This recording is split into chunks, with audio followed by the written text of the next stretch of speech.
नमस्कार प्रिय साथियों, मैं विपेश तिवारी आप सभी का परीक्षा अचीवर्स यूट्यूब चैनल में स्वागत और अभिनंदन करता हूं। साथियों, बांग्लादेश की पहली महिला प्रधानमंत्री खालिद जिया का 80 वर्ष के उम्र में निधन हो गया। लगभग 1 वर्ष हो चुका है। बांग्लादेश की पूर्व प्रधानमंत्री शेख हसीना वह बांग्लादेश से बाहर रह रही हैं।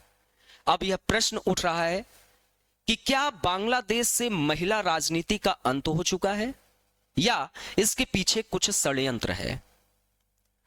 आप लोगों को यह भली भांति पता होगा, बांग्लादेश में कुछ समय बाद चुनाव है और उसके पहले बांग्लादेश में जिस तरीके से अल्पसंख्यकों के ऊपर अत्याचार यह बिल्कुल गलत और अमर्यादित था।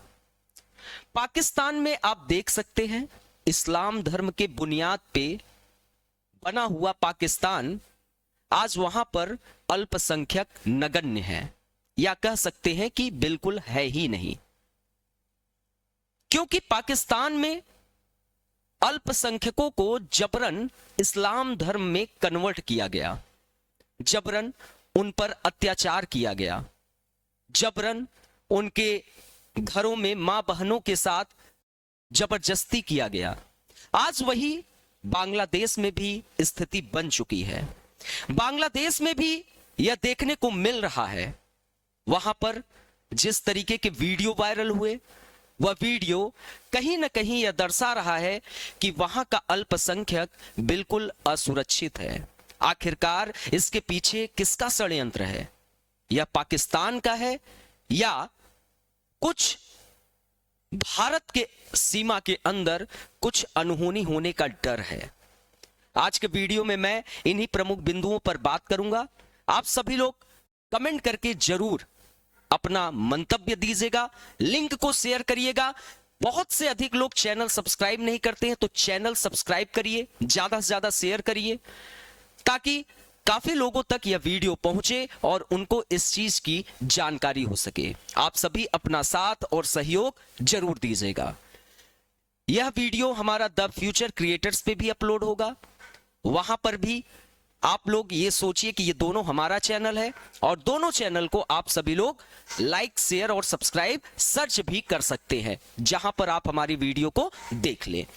तो साथियों, आप देख सकते हैं, आप जिनका निधन हुआ खालिद जिया और ये बांग्लादेश की पूर्व प्रधानमंत्री शेख हसीना, जो कि वह अभी देश से बाहर रह रही है। अब साथियों, ये हमारा परीक्षा अचीवर्स का लोगो है, आप सभी देख सकते हैं। अब आते हैं अपने पूरे प्रमुख बिंदु पर। खालिद जिया का निधन, शेख हसीना का देश निकाला, क्या बांग्लादेश से महिला राजनीति का अंत हो गया? भारत, पाकिस्तान, अफगानिस्तान से लेकर बांग्लादेश की राजनीति में कुछ और कॉमन हो या न, पर एक चीज जरूर है, यह है पुरुषों का वर्चस्व। आप देख सकते हैं, पुरुषों का वर्चस्व पाकिस्तान, अफगानिस्तान में तो ये हद से ज्यादा है, पर बांग्लादेश की सियासत ने इसे काफी हद तक, कई दशकों तक झुठलाया। पुरुष वर्चस्व, सैन्य दखल, इस्लामिक कट्टरपंथ और राजनीतिक हिंसा वाले बांग्लादेश की राजनीति करीब 30 साल तक दो महिलाओं के इर्द गिर्द घूमती रही, एक खालिद जिया या तो दूसरी शेख हसीना। मतलब कि बांग्लादेश कहीं ना कहीं उस पुरुष प्रधान सोच की मानसिकता से विपरीत यहां पर महिला शासन करती रही।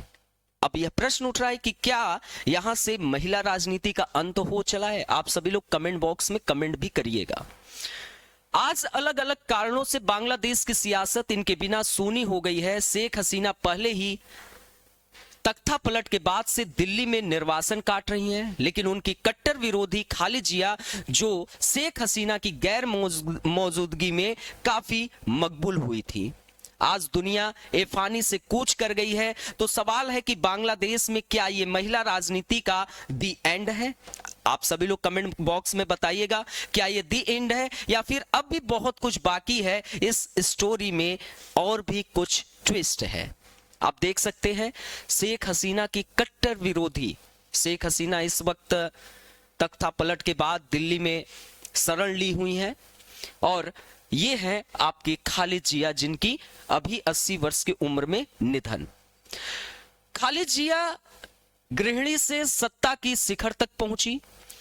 30 दिसंबर 2025 की सुबह 6 बजे इनका ढाका में निधन हो गया। वो 80 साल की थी और पिछले करीब 20 दिनों से वेंटिलेटर पर थी। खालिद कई साल से सीने में इन्फेक्शन, लीवर, किडनी, डायबिटीज, गठिया और आंखों की परेशानी से काफी ज्यादा जूझ रही थी।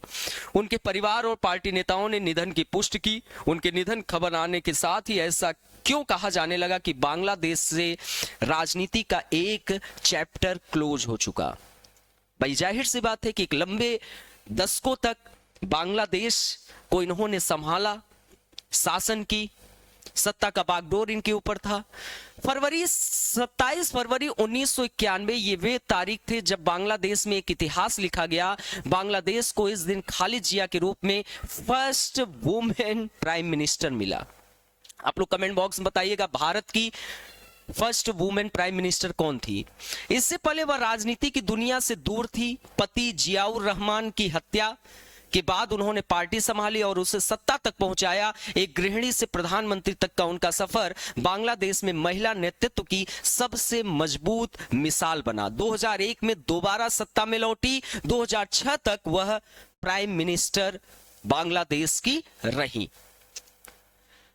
बांग्लादेश के अजीज नेता खालिद जिया को चुनावी राजनीति की सबसे मजबूत नेता माना जाता है। 1991 से 2008 तक हुए सभी आम चुनावों में उन्होंने जीत दर्ज की। यह अपने आप में बड़ी बात। पार्टी हारती रही लेकिन वह खुद कभी नहीं हारी। बोगुरा, फेनी, लक्ष्मीपुर, ढाका, चटगांव, खुलना ये सीट उन्होंने बदलता रहा लेकिन नतीजा सिर्फ और सिर्फ जीत और उसके सिवा कुछ भी नहीं। यही वजह थी कि बीएनपी उनके नाम के बिना चुनाव की कल्पना भी नहीं कर पा सकती थी। उनकी हार आखिरकार वोट से नहीं कोटे से हुई। 2008 में कोर्ट से हुई। 2008 में भ्रष्टाचार के मामले में सजा के बाद वह चुनाव नहीं लड़ सकी।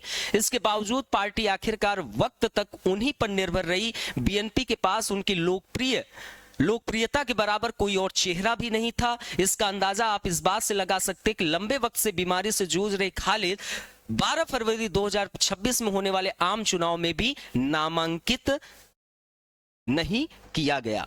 ये इंपॉर्टेंट बात जो कि आपको जानना बेहद जरूरी था, में भी नामांकित किया गया। अब इंपॉर्टेंट, शेख हसीना सत्ता में सबसे लंबा कार्यकाल फिर पतन। खालिद जिया के समानांतर राजनीति की दूसरी धुरी शेख हसीना भी कहलाई। 20 साल से ज्यादा समय तक वह बांग्लादेश की सत्ता में रही। 1996 में पहली बार प्रधानमंत्री बनी। 2009 में सत्ता में वापसी आई। 2014, 2019 और 2024 में लगातार पीएम के पद पर काबिज हुई। कुल मिलाकर 5 बार शेख हसीना भी प्राइम मिनिस्टर रही। मगर 2024 में आरक्षण विवाद से शुरू हुए आंदोलन ने तख्तापलट का रूप ले लिया। 5 अगस्त 2024 वो तारीख थी जब शेख हसीना को इस्तीफा देना पड़ा। देश छोड़कर उन्हें भारत में शरण लेना पड़ा। 1.5 साल से वो भारत में ही निवास कर रही हैं। ये है शेख हसीना। ठीक है, ये इनको भी आप लोग जानते रहे। क्या बांग्लादेश में महिला राजनीति का अब अंत? यह कहना जल्दबाजी भी हो सकता है क्योंकि बांग्लादेश में महिला राजनीति खत्म तो दिख रही है लेकिन हो सकता है कुछ और इसमें ट्विस्ट हो। लेकिन इतना साफ है कि फिलहाल मंच खाली है। खालिद जिया और शेख हसीना के बाद कोई भी महिला लोकप्रिय वहां पर चेहरा नहीं दिखाई दे रहा है। शेख हसीना की पार्टी आवामी लीग इस बार चुनावी मैदान में है ही नहीं है। 2024 के तख्तापलट के बाद बनी अंतरिम सरकार के प्रमुख मोहम्मद यूनुस ने 2025 में पार्टी का रजिस्ट्रेशन सस्पेंड कर दिया। दूसरी ओर बीएनपी है जिसकी सबसे बड़ी पहचान और चेहरा रही खालिद जिया अब इस दुनिया में नहीं। 80 वर्ष की उम्र में उनका निधन हो गया। उनके जाने के बाद पार्टी की पूरी जिम्मेदारी उनके बेटे तारिक रहमान पर आ गई है। तारिक रहमान ये है तो इसका मतलब अब ये क्या हम मान सकते हैं कि अब महिला राजनीति का अंत और पुरुष राजनीति का प्रारब्ध। बांग्लादेश 17 साल बाद निर्वासन से लौटे हैं ये और चुनाव लड़ने की तैयारी में भी है। महत्वपूर्ण बात है, खालिद जिया के बाद बीएनपी के पास भी कोई मजबूत महिला नेता नहीं है। उनकी 28 वर्षीय पोती जाइमा रहमान का नाम जरूर चर्चा में आ रहा है, लेकिन अभी यह अनुभव और उम्र में बहुत छोटी हैं। लंदन में पढ़ी लिखी बैरिस्टर जाइमा कुछ सार्वजनिक कार्यक्रमों और राजनीतिक बैठकों में नजर आती हुई दिखी भी हैं। उनकी मौजूदा पार्टी के लिए एक नई और युवा छवि के तौर पर देखा जा रहा है। हालांकि अब तक उन्होंने न तो चुनाव लड़ने का ऐलान किया है, न ही पार्टी में कोई औपचारिक पद संभाला है। ये उनके बेटे हैं। बाकी दलों का क्या हाल है? बाकी दलों की तस्वीर और भी साफ है। जमात इस्लामी, जिसे इस्लामिक कट्टरपंथियों का समर्थन माना जाता है और जिसे अक्सर एंटी इंडिया पार्टी भी कहा जाता है, वहां भी किसी महिला नेता की कोई भूमिका नहीं दिखाई दे रही। ये एंटी इंडिया पार्टी है जमात इस्लामी। वहीं पिछले साल जुलाई के विरोध प्रदर्शनों के बाद बनी नेशनल सिटीजन्स पार्टी भी नेतृत्व पूरी तरह पुरुष के हाथ में ही है। इस पार्टी के प्रमुख नाहिद इस्लाम और उनके साथी शेख हसीना विरोधी आंदोलन से उभरे जरूर हैं, लेकिन यहां भी महिला नेतृत्व की कोई ठोस मौजूदगी नहीं है। यही वजह है कि खालिद जिया और शेख हसीना हटने के बाद महिला राजनीति के भविष्य पर सवाल गहरे उठ गए हैं कि अब क्या बांग्लादेश से महिला राजनीति का अंत हो गया है या नहीं। आप सभी लोग कमेंट बॉक्स में बताइएगा और आप लोग बताइएगा कि आप लोगों के लिए ऐसे कुछ इंपॉर्टेंट महत्वपूर्ण इवेंट आपके सामने लेकर आते रहे। आप सभी अपना पूरा साथ और सहयोग दीजिएगा। ये हमारा लेखपाल का प्रमुख बैच है जो कि प्रारंभ हो चुका है। आप सभी लोग यदि इस हमारे बैच से जुड़ना चाहते हैं तो आपका स्वागत और अभिनंदन है। आप हमें इस नंबर पर कांटेक्ट भी कर सकते हैं। आप कांटेक्ट करके कुछ अपने कोई भी किसी भी प्रकार की समस्या, आप अपनी समस्या भी हमें कह सकते हैं। बाकी आशा करता हूं आप लोगों को वीडियो अच्छा लगे तो प्लीज लिंक को शेयर करिएगा। चैनल सब्सक्राइब करना मत भूलिएगा, आपका अपना ये प्रमुख चैनल है। मिलते हैं अपने नेक्स्ट वीडियोस में, तब तक के लिए नमस्कार, बाय बाय, जय हिंद।